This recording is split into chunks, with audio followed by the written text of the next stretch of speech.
Welcome to Principles of Marketing. We'll be looking at Chapter 17, Personal Selling and Sales Management. Chapter 17 learning outcomes include understanding the sales environment, describing personal selling, discussing the key difference between relationship selling and traditional selling, listening, explaining the steps in the selling process, understanding the functions of sales management, describing the use of customer relationship management in the selling process. Make sure you read the chapter and view all module content. Let's get started. Personal selling is a purchase situation involving a personal, paid-for communication between two people in an attempt to influence each other.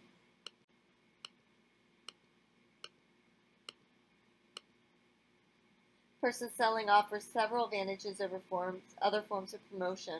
It provides a detailed explanation and demonstration of the product. The sales message can be varied according to the motivations and interests of each prospective customer. Should only be directed towards qualified prospects. Costs can be controlled by adjusting the size of the sales force.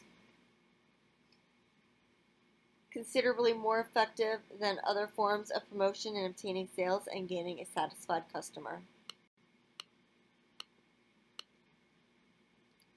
Personal selling also has several limitations compared to other forms of promotion. The cost per contact is much greater. If the sales force is not properly trained, the message provided can be inconsistent and inaccurate. Salespeople can convince customers to buy unneeded products or services. Personal selling becomes more important as the number of potential customers decreases, as the complexity of the product increases, and as the value of the product grows. For high complex goods such as business jets and private communication systems, a salesperson is needed to determine the prospective customer's needs and wants, explain the product's benefits and advantages, and propose the exact features and accessories that will best meet the client's needs.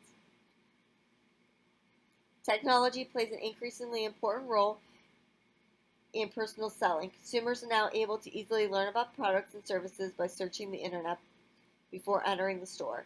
Many consumers compare product features, prices, and quality online before even deciding which stores to visit.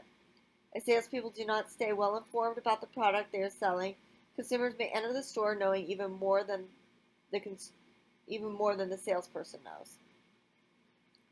This reduces the ability of the salesperson to build trust and confidence. Social media are increasingly being used to make sales. Completing a sale requires multiple steps.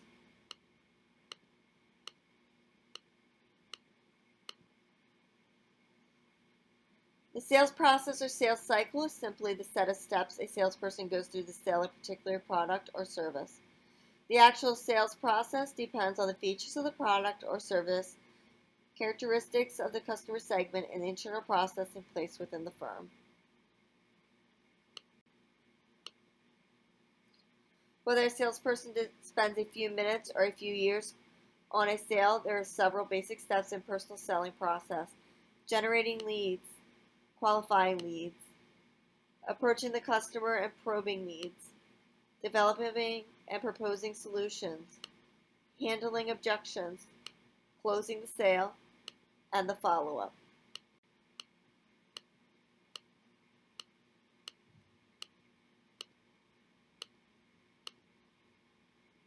Lead generation or prospecting is identification of those firms and people most likely to buy the seller's offerings. These firms or people become sales leads or prospects. Sales leads can be attained in many different ways, most notably through advertising, trade shows, conventions, social media, webinars, or direct mail and telephone marketing programs. Favorable publicity also helps create leads.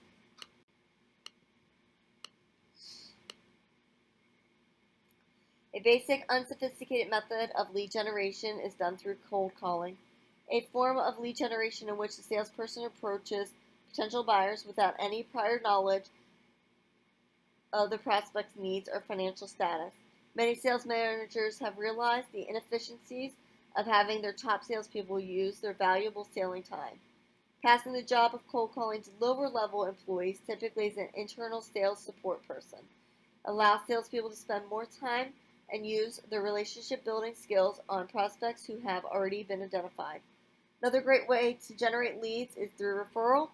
A recommendation from the customer or business associate.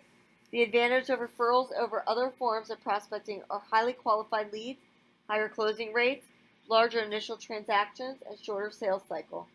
Referrals are often as much as 10 times more productive in generating sales than cold calls are. Salespeople should build strong networks to help generate leads. Networking is using friends, business contacts, coworkers, acquaintances, and fellow members in professional civic organizations to identify potential clients.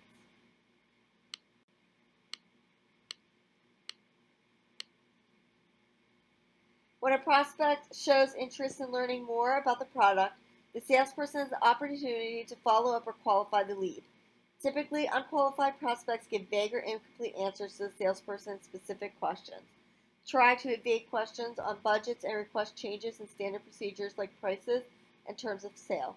In contrast, qualified leads are real prospects who answer questions, value the salesperson's time, and realistic about money and when they are prepared to buy.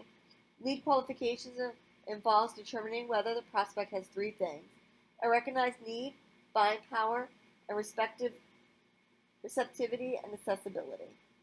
Often the task of lead qualification is handled by the telemarketing group or sales support person who pre-qualifies the lead for the salesperson. The pre-qualification systems free sales representatives from time-consuming task of following up on leads to determine need, buying power, and receptiveness.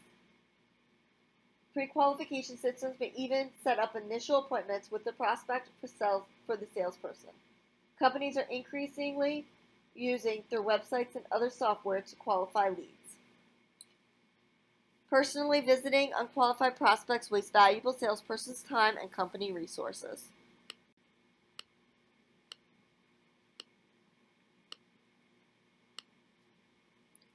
Before approaching the customer, the salesperson should learn as much as possible about the prospect's organization and its buyers. This process is called the pre-approach, described as the homework that must be done by the salesperson before contacting the prospect. During the sales approach, the salesperson either talks to the prospect or secures an appointment to probe the prospect further about his or her needs. Experts on relationship selling suggest that salespeople should begin developing mutual trust with their prospect during the approach. Salespeople must sell themselves before they can sell the product. The salesperson's ultimate goal during the approach is to conduct a needs assessment, to find out as much as possible about the prospect's situation.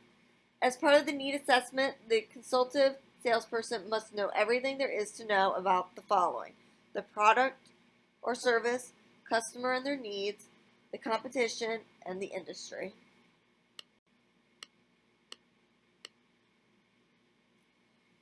Creating a customer profile during their approach helps salespeople optimize their time and resources.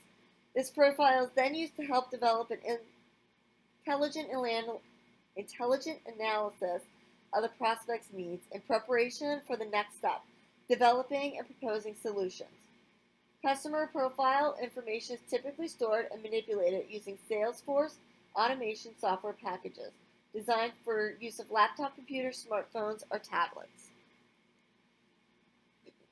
Customers and sales data stored in a computer database can be easily shared among sales team. Salesperson should wrap up the sales approach and need probing mission by summarizing the prospect's needs, problem, and interest. The salesperson should also get a commitment from the customer to some kind of action, whether it's reading promotional material or agreeing to a demonstration. When doing so, the salesperson should take care not to be too pushy or overbearing. A good salesperson will read their customers' social cues.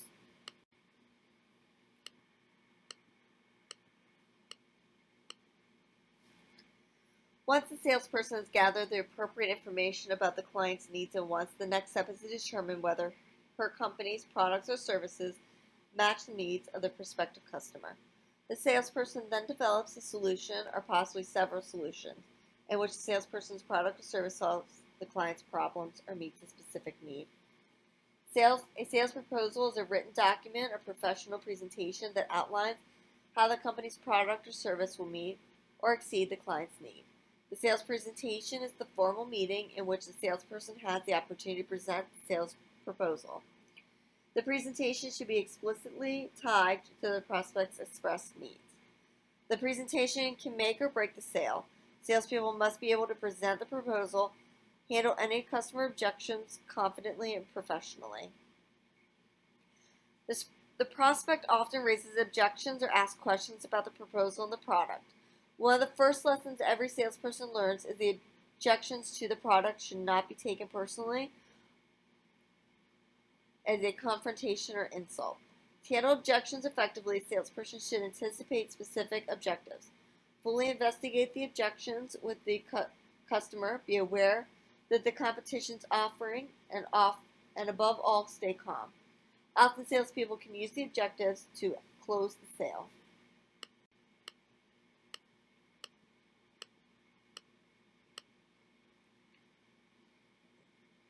At the end of the presentation, the salesperson should ask the customer how he or she would like to proceed. If the customer exhibits signs that he or she is ready to purchase, all questions have been answered, and the objections have been met, then the salesperson can try to close the sale. Customers often give signals during or after the presentation that they are ready to buy or are not interested. Closing requires courage and skill. A salesperson should keep an open mind when asking for the sale and be prepared for both a positive and negative outcome. Negotiation often plays a key role in closing the sale.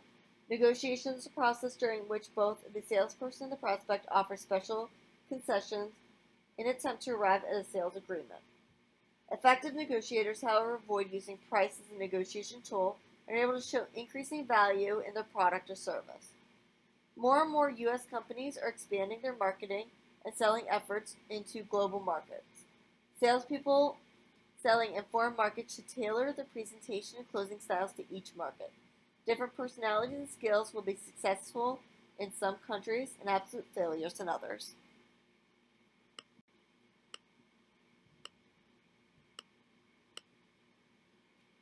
Salesperson responsibility does not end with making the sale and placing the order. One of the most important aspects of the job is the follow-up. This is where the salesperson must ensure delivery schedules are met, goods or services performed as promised, and buyers, employees are properly trained to use the product. A basic goal relationship selling is to motivate customers to come back again and again by developing, nurturing long-term relationships. Most businesses depend on repeat sales, and repeat sales depend on thorough and continued follow-up by the salesperson. When customers feel abandoned, cognitive dissonance arises and repeat sales decline.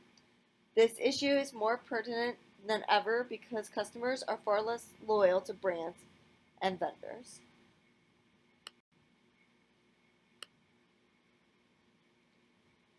Customer relationship management is the ultimate goal of a new trend marketing that focuses on understanding customers as individuals instead of as part of a group.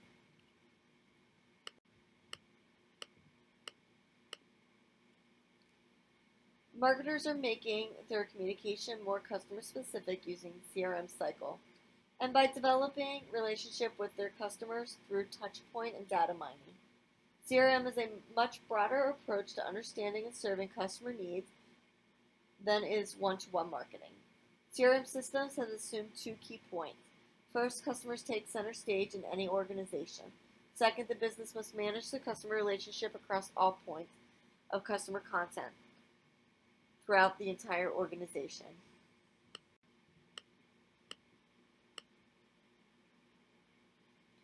Companies have CRM systems follow a customer-centric focus or model. Customer-centric is an internal management philosophy similar to marketing concepts. Under this philosophy, the company customizes its products and service offering based on data generated through the interaction between the customer and the company. This philosophy transcends all functional areas of the business, producing an internal system where all the company's decisions and actions are a direct result of the customer information. CRM rely on knowledge management. Knowledge management is the process by which Customer information is centralized and shared in order to enhance the relationship between customers and the organization. Information collected includes experiential observation, comments, customer actions, and qualitative factors about the customer.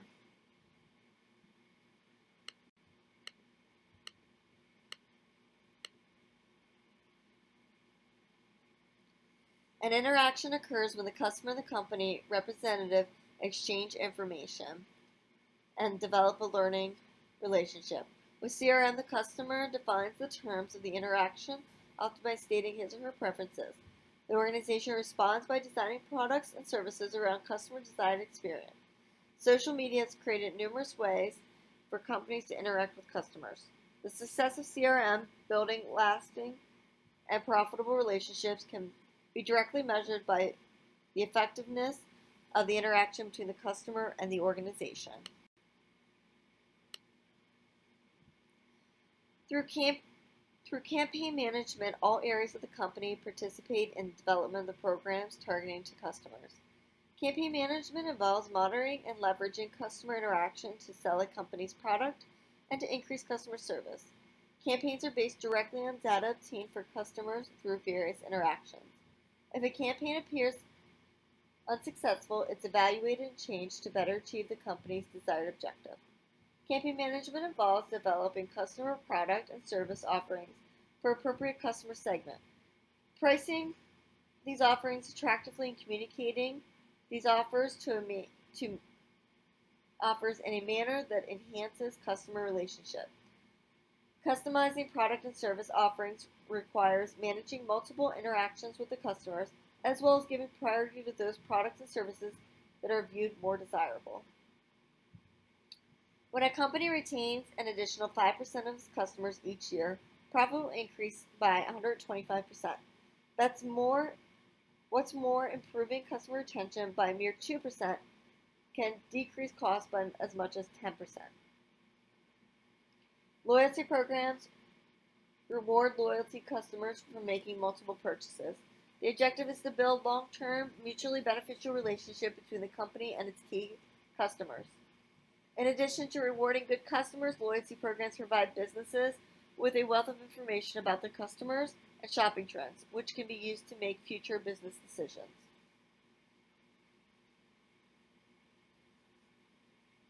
CRM provides many opportunities to cross-sell related products.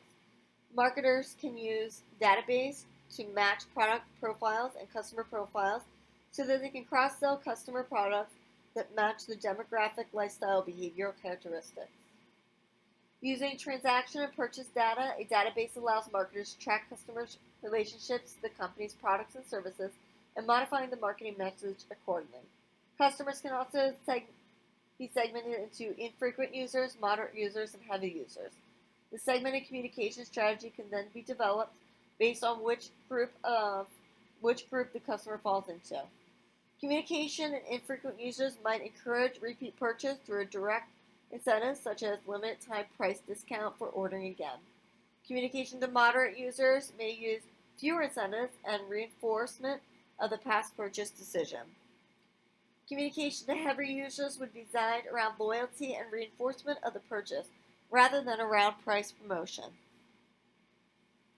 I'd like to thank you so much for listening to this presentation. If you have any questions, please reach out to me. Thank you.